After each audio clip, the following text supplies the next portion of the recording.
Did you know the average person spends about 4 hours a day just dealing with clutter and distractions? That's more than a full workday. Imagine if you could take back all that time and focus on what really matters. Starting a minimalist lifestyle might sound overwhelming, but it doesn't have to be.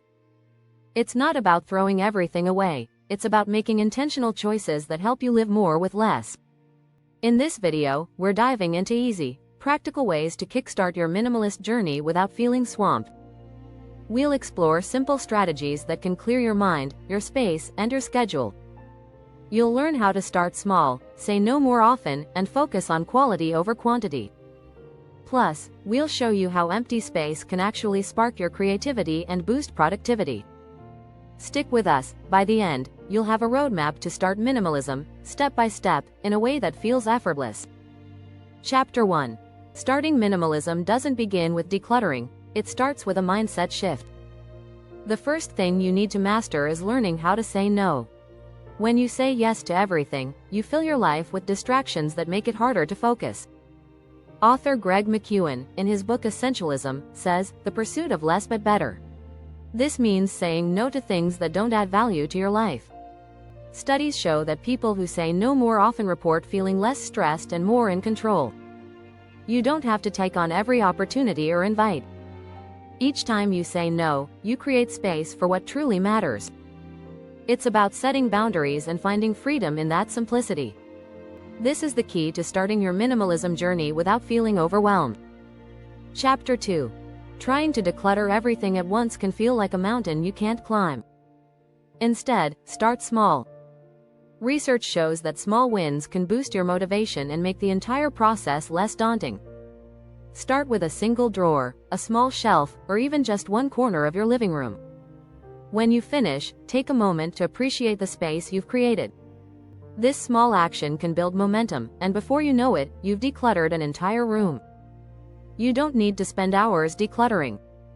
Just a few minutes a day can lead to significant changes.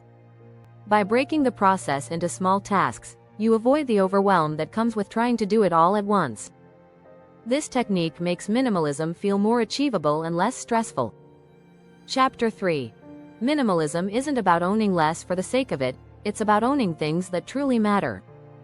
Instead of tossing everything, take time to consider what really brings value to your life. Does it spark joy? Does it have a function that truly benefits you? The minimalist lifestyle focuses on quality over quantity.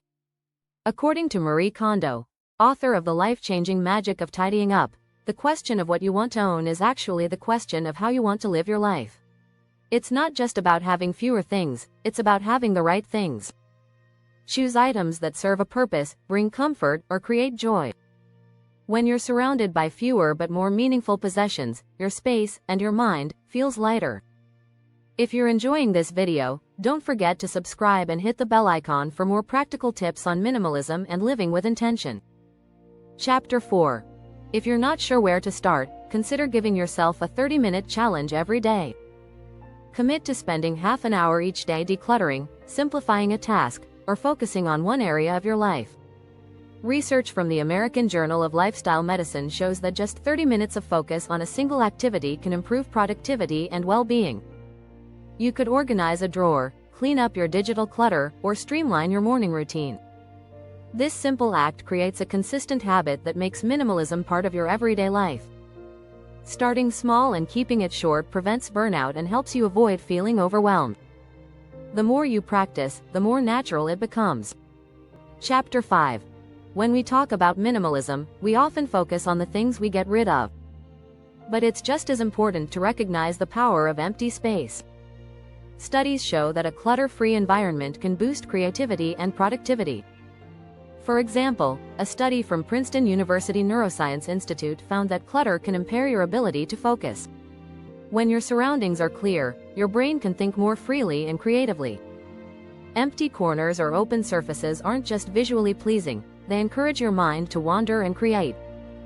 Having space doesn't mean having nothing. It means having room for new ideas, experiences, and creativity to emerge. The simplicity of minimalism gives your brain the space it needs to function at its best. Chapter 6. Minimalism isn't just about the physical objects in your space. It's also about simplifying your daily routine. Think of all the small decisions you make throughout the day.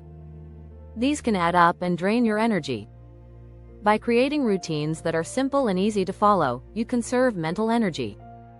For example, meal prepping or having a go-to outfit can make mornings stress-free. The idea is to minimize decision fatigue. Tim Ferriss, in the 4-Hour Workweek, talks about batching tasks together to save time and effort.